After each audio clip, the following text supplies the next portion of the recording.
And to Ed's eager inquiry as to what made them act as they had been acting, they answered evasively, and pretended that they had put it up as a joke to see what he would do. It was the best explanation they could invent at such short notice.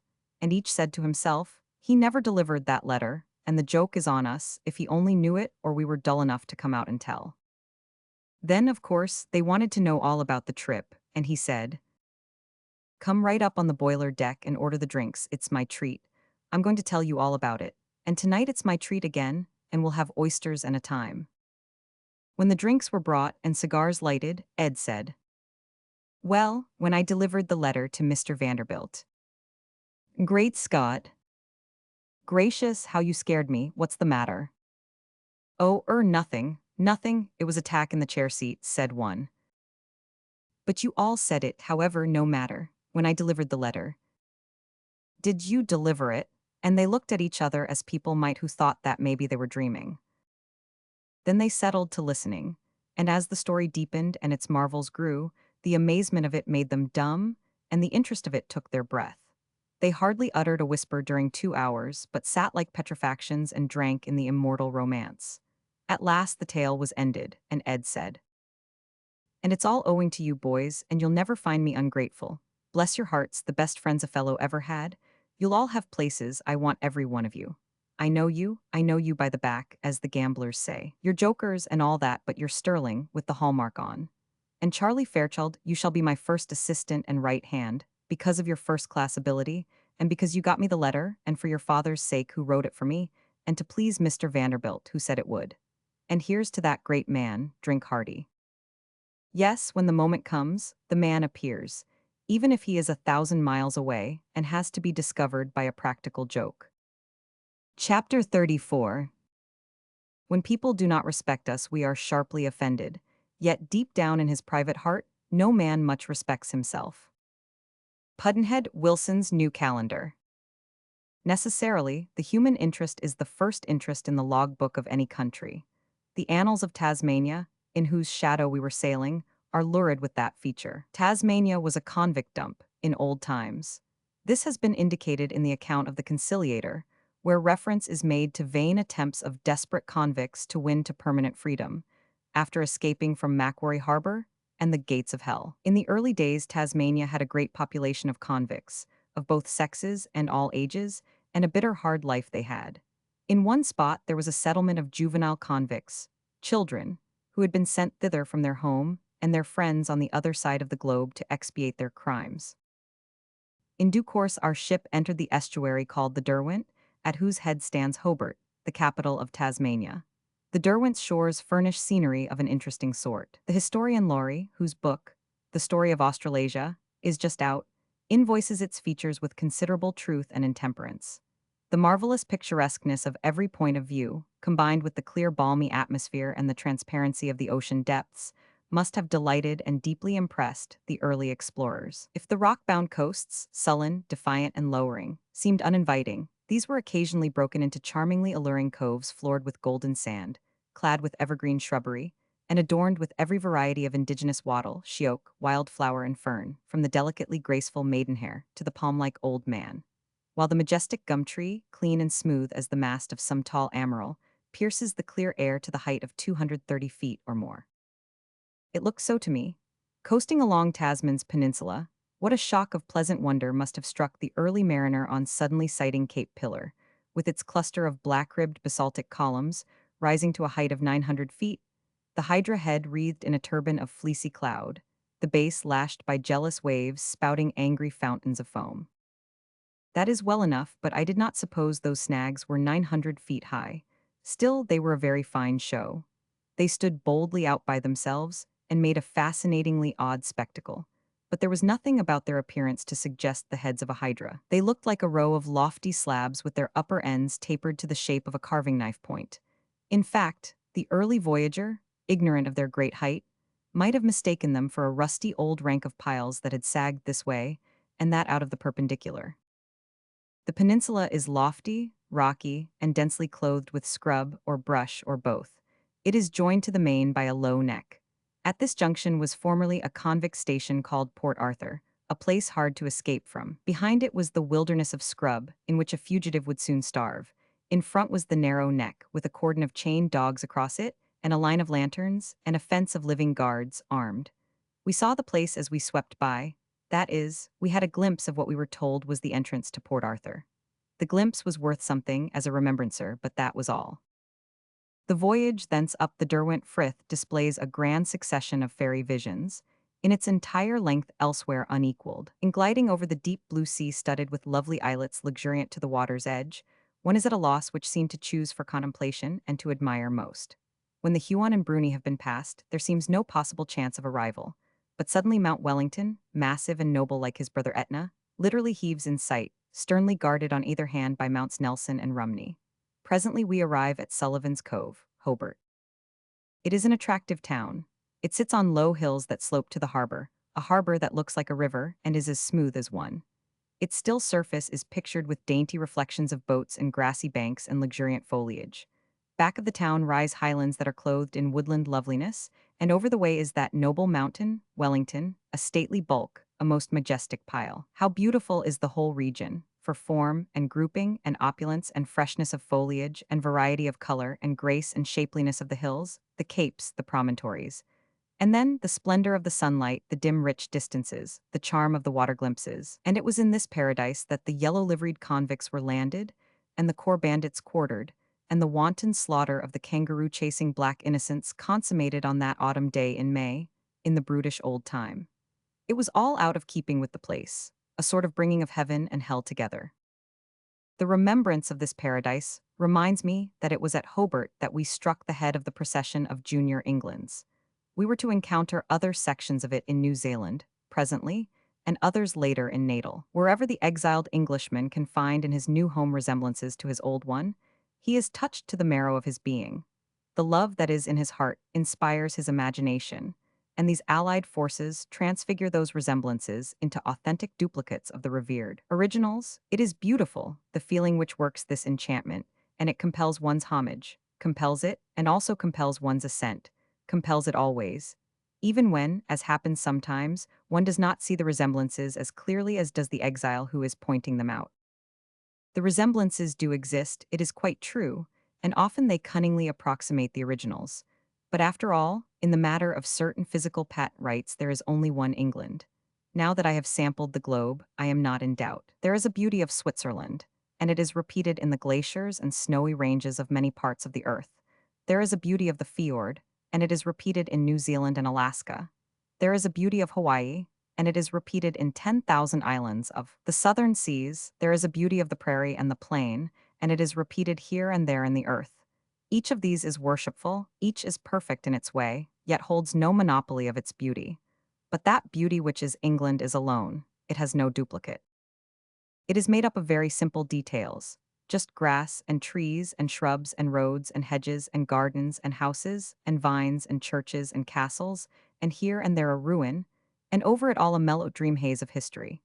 But its beauty is incomparable and all its own.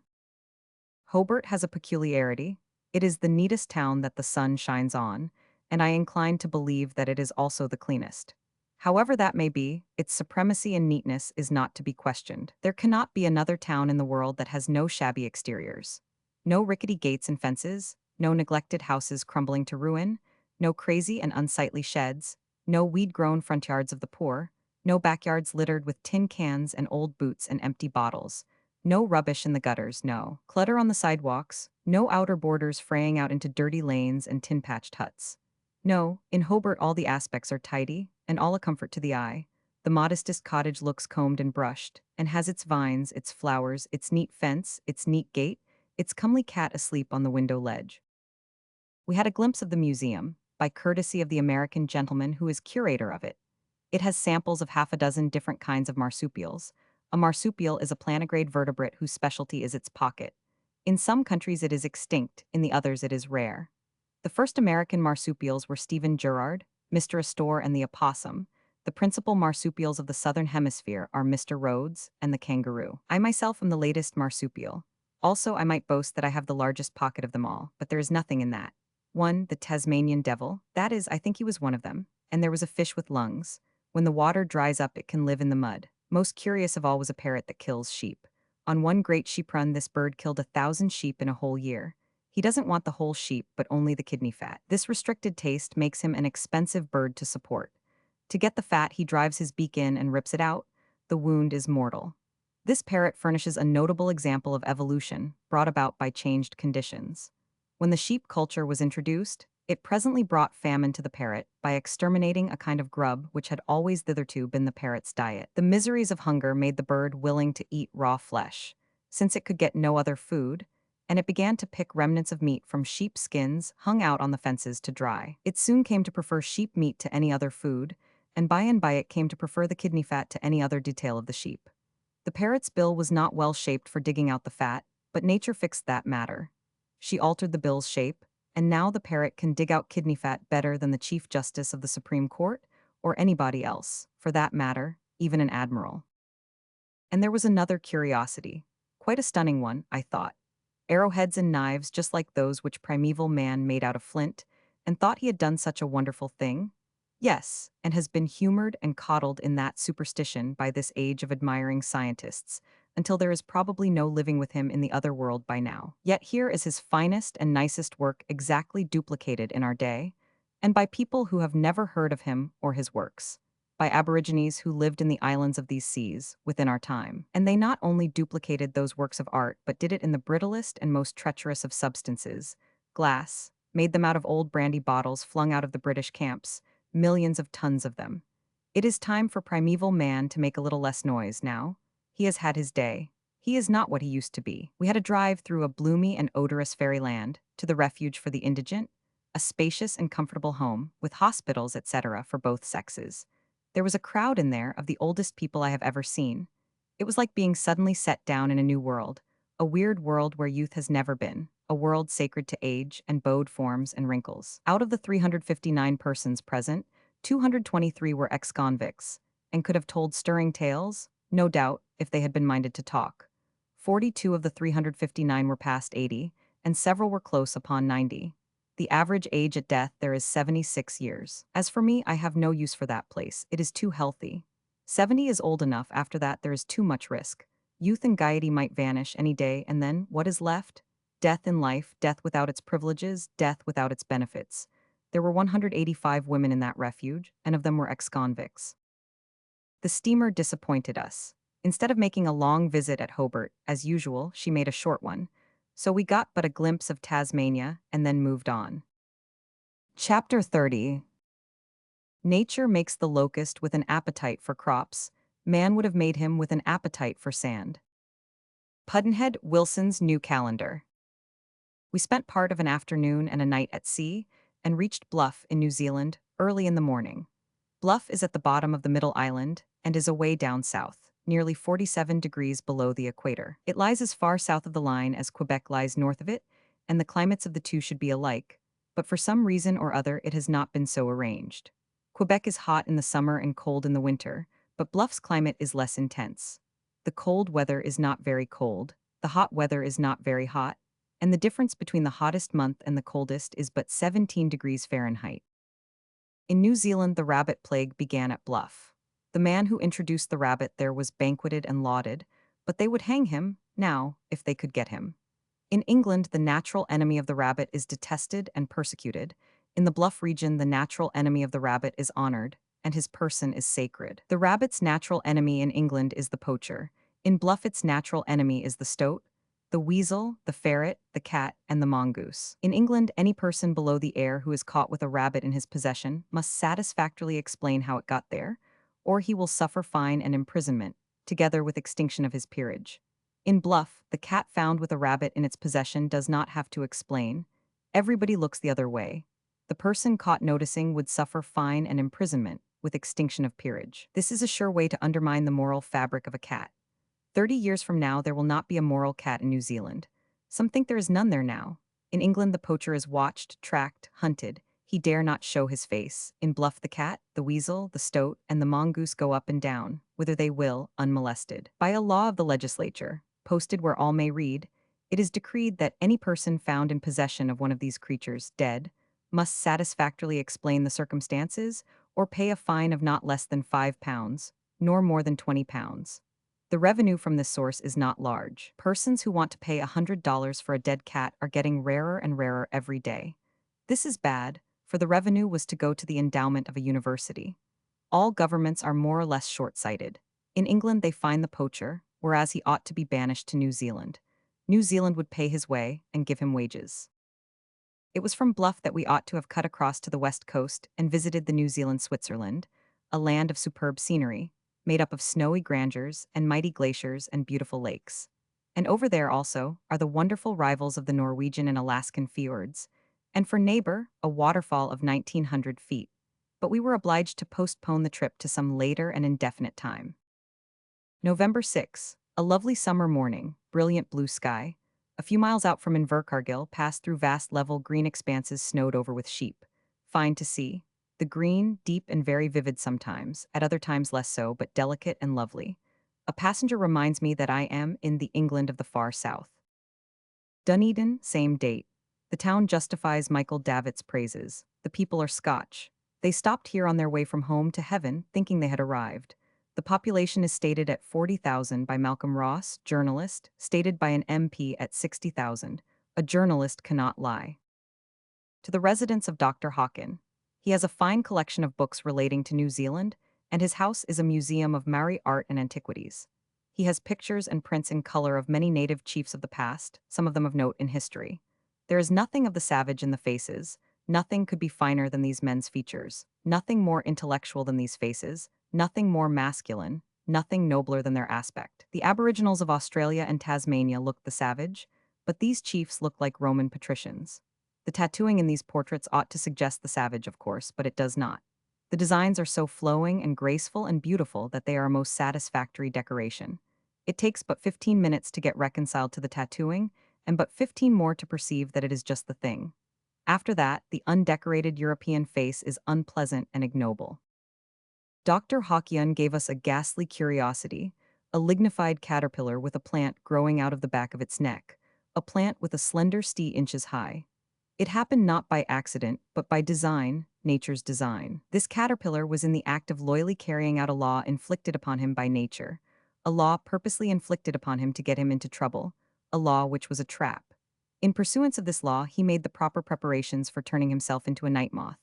That is to say, he dug a little trench, a little grave, and then stretched himself out in it on his stomach and partially buried himself. Then nature was ready for him. She blew the spores of a peculiar fungus through the air with a purpose.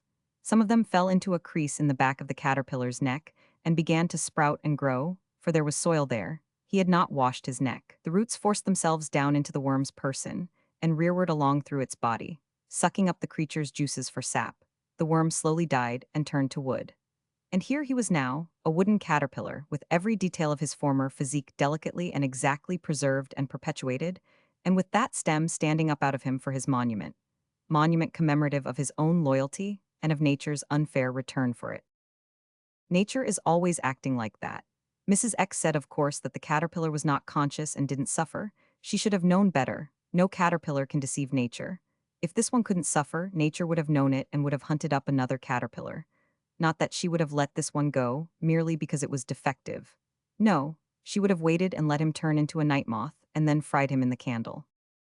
Nature cakes a fish's eyes over with parasites, so that it shan't be able to avoid its enemies or find its food. She sends parasites into a starfish's system, which clog up its prongs and swell them, and make them so uncomfortable that the poor creature delivers itself from the prong to ease its misery. And presently it has to part with another prong for the sake of comfort, and finally with a third. If it regrows the prongs, the parasite returns and the same thing is repeated. And finally, when the ability to reproduce prongs is lost through age, that poor old starfish can't get around anymore, and so it dies of starvation. In Australia is prevalent a horrible disease due to an unperfected tapeworm. Unperfected, that is what they call it, I do not know why, for it transacts business just as well as if it were finished and frescoed and gilded, and all that.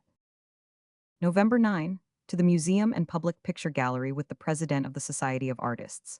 Some fine pictures there, lent by the S of A, several of them they bought, the others came to them by gift. Next, to the gallery of the S of A annual exhibition, just opened. Fine, think of a town like this having two such collections as this and a society of artists. It is so all over Australasia. If it were a monarchy, one might understand it. I mean an absolute monarchy, where it isn't necessary to vote money but take it. Then art flourishes. But these colonies are republics, republics with a wide suffrage, voters of both sexes, this one of New Zealand. In republics, neither the government nor the rich private citizen is much given to propagating art.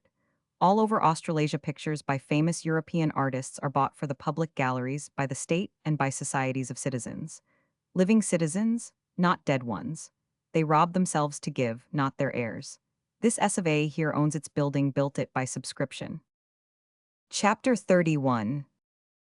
The spirit of wrath, not the words, is the sin, and the spirit of wrath is cursing. We begin to swear before we can talk. Pudd'nhead Wilson's New Calendar. November 11. On the road. This train express goes 20.5 miles an hour schedule time, but it is fast enough. The outlook upon sea and land is so interesting, and the cars so comfortable.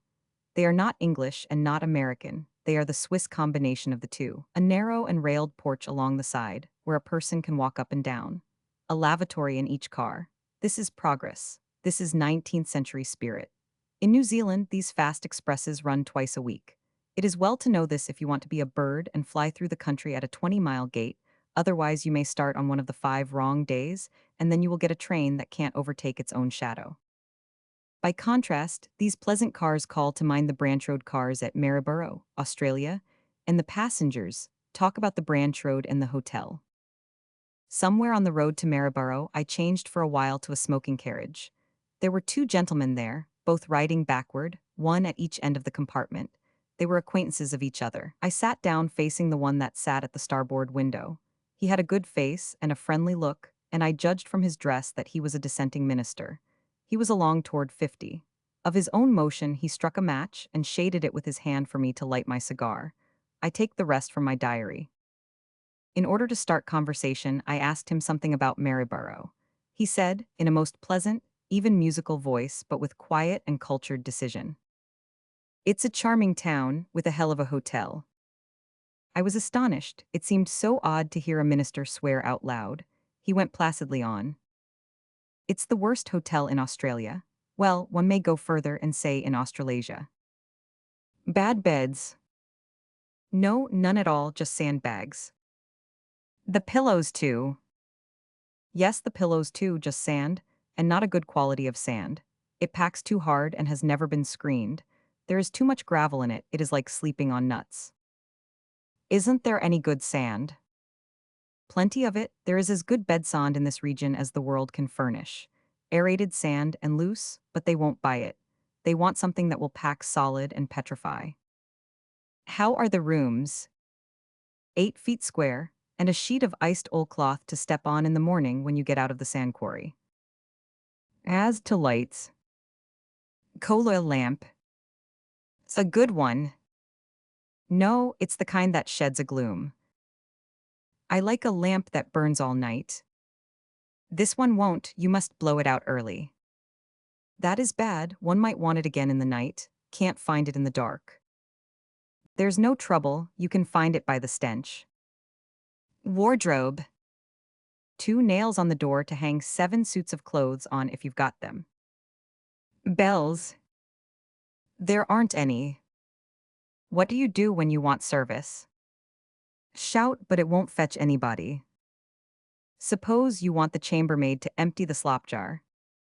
There isn't any slop jar, the hotels don't keep them, that is, outside of Sydney and Melbourne. Yes, I knew that, I was only talking. It's the oddest thing in Australia. Another thing, I've got to get up in the dark in the morning to take the 5 o'clock train. Now if the boots. There isn't any. Well, the porter.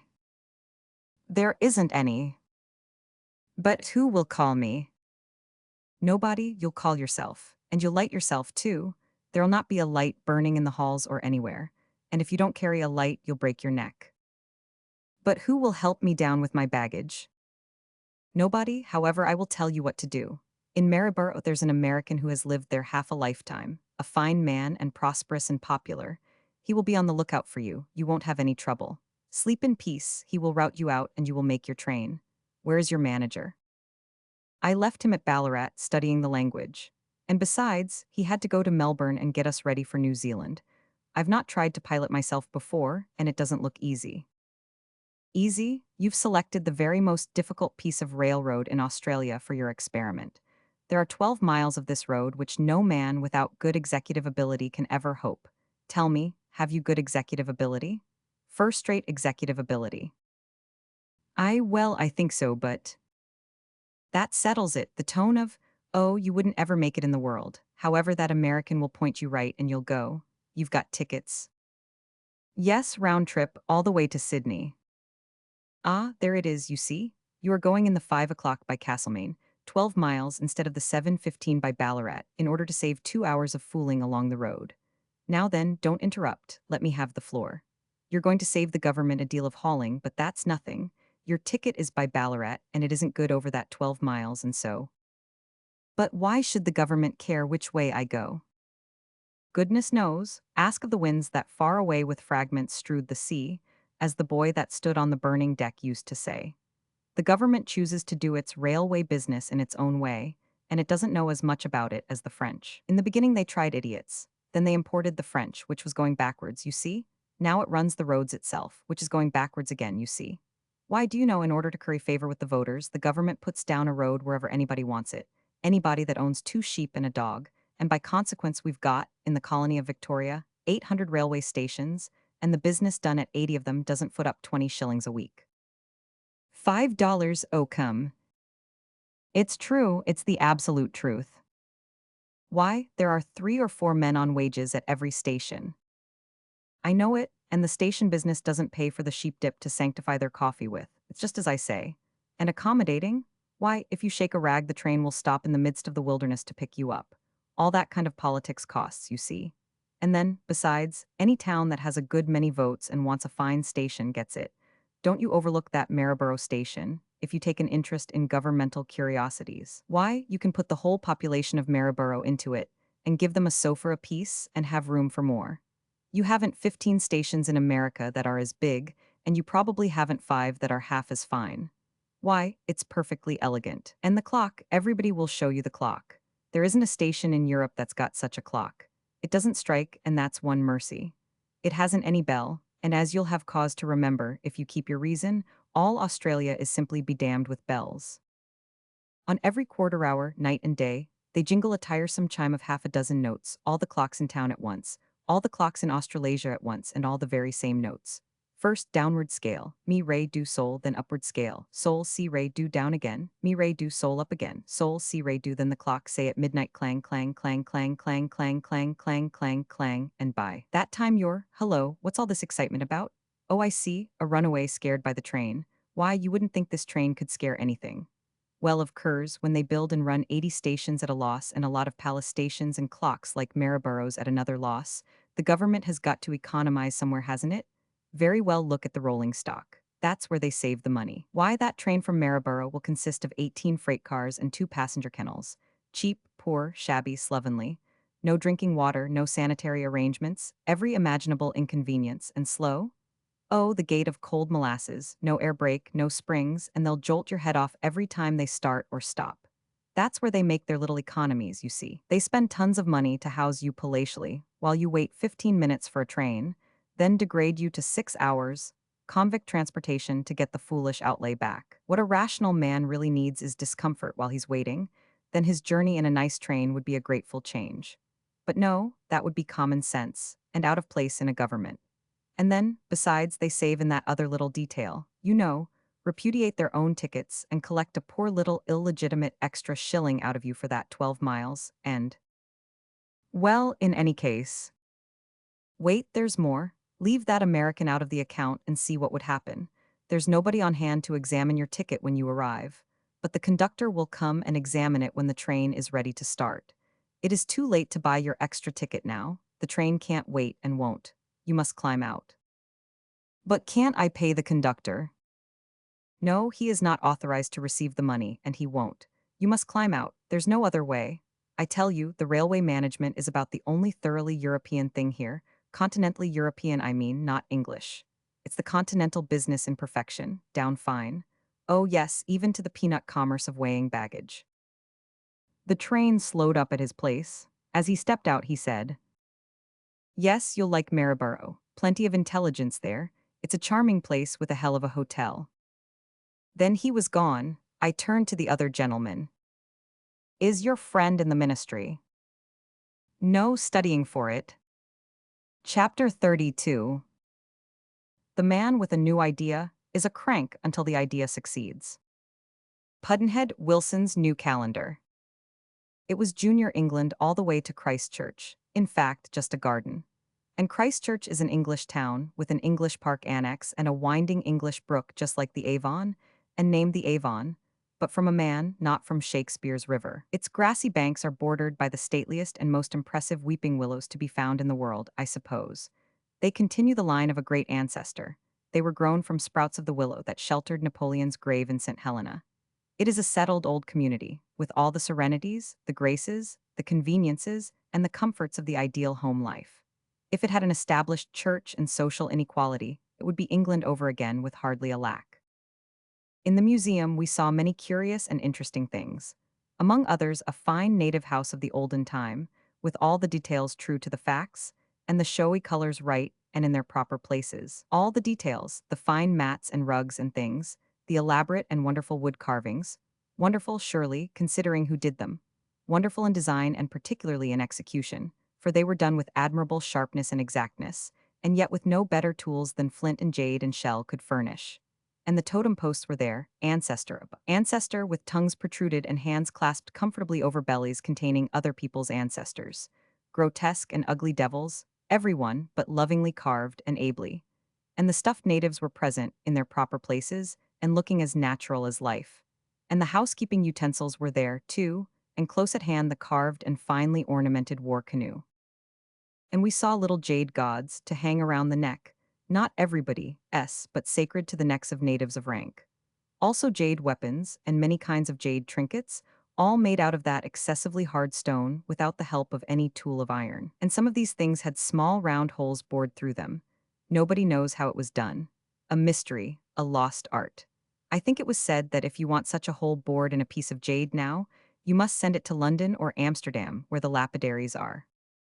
Also, we saw a complete skeleton of the giant moa. It stood 10 feet high and must have been a sight to look at when it was a living bird.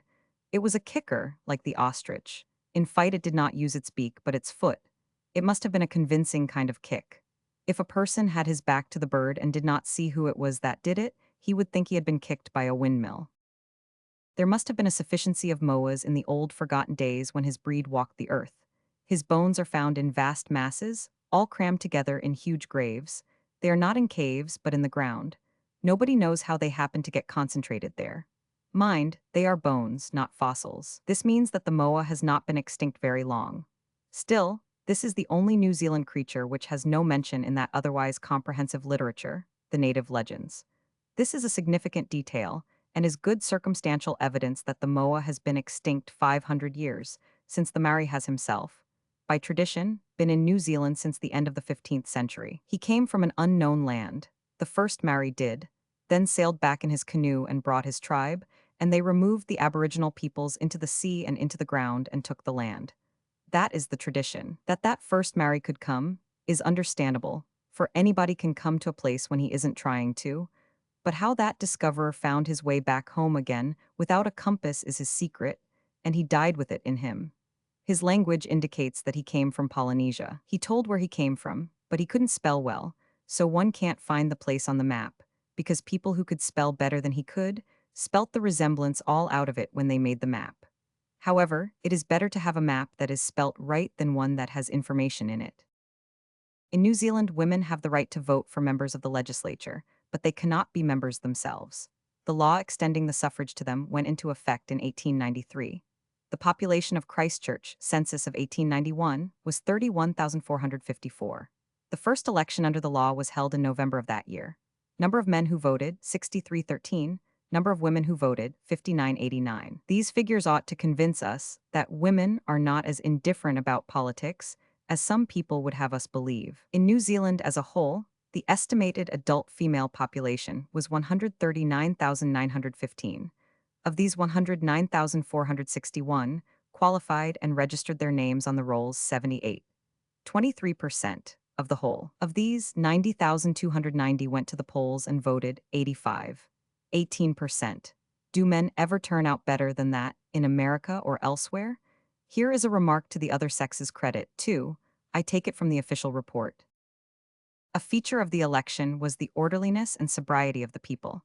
Women were in no way molested. At home, a standing argument against women's suffrage has always been that women could not go to the polls without being insulted. The arguments against women's suffrage have always taken the easy form of prophecy. The prophets have been prophesying ever since the women's rights movement began in 1848, and in 47 years they have never scored a hit. Men ought to begin to feel a sort of respect for their mothers and wives and sisters by this time. The women deserve a change of attitude like that, for they have wrought well. In 47 years, they have swept an imposingly large number of unfair laws from the statute books of America. In that brief time, these serfs have set themselves free, essentially. Men could not have done so much for themselves in that time without bloodshed, at least they never have, and that is argument that they didn't know how. The women have accomplished a peaceful revolution, and a very beneficent one.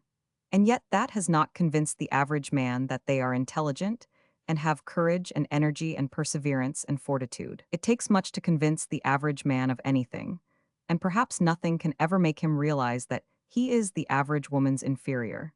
Yet in several important details, the evidence seems to show that that is what he is. Man has ruled the human race from the beginning, but he should remember that up to the middle of the present century, it was a dull world, and ignorant and stupid, but it is not such a dull world now, and is growing less and less dull all the time.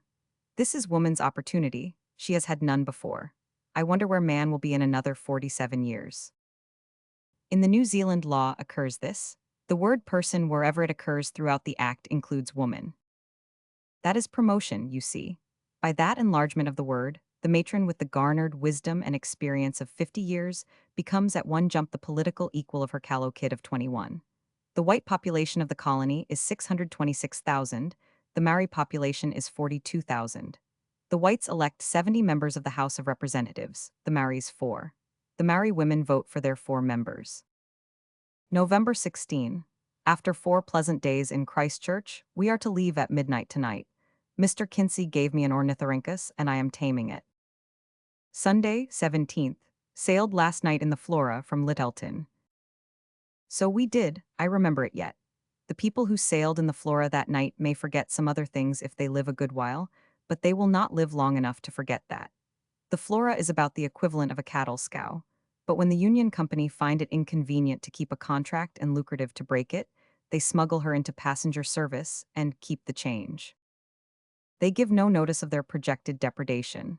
You innocently buy tickets for the advertised passenger boat, and when you get down to Lyttelton at midnight, you find that they have substituted the scow.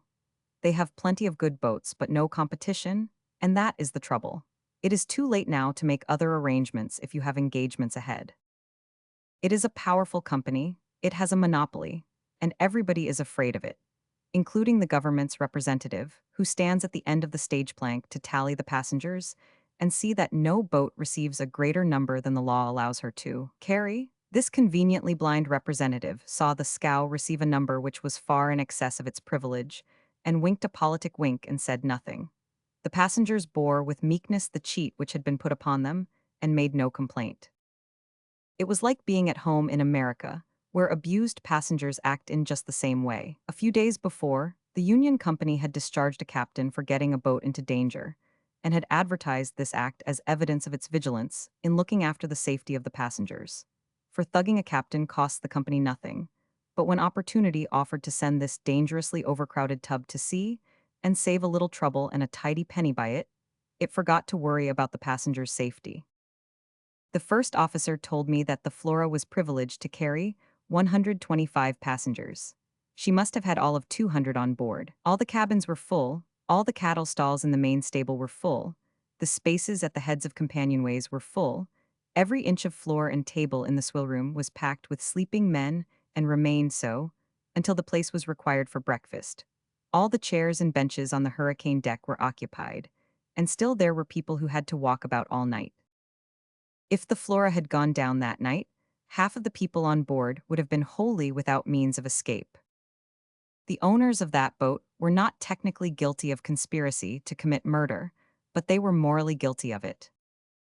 I had a cattle stall in the main stable, a cavern fitted up with a long double file of two-storied bunks, the files separated by a calico partition, 20 men and boys on one side of it, 20 women and girls on the other. The place was as dark as the soul of the Union Company and smelt like a kennel. When the vessel got out into the heavy seas and began to pitch and wallow, the cavern prisoners became immediately seasick, and then the peculiar results that ensued laid all my previous experiences of the kind well away in the shade. And the wails, the groans, the cries, the shrieks, the strange ejaculations, it was wonderful. The women and children and some of the men and boys spent the night in that place, for they were too ill to leave it. But the rest of us got up, by and by, and finished the night on the hurricane deck.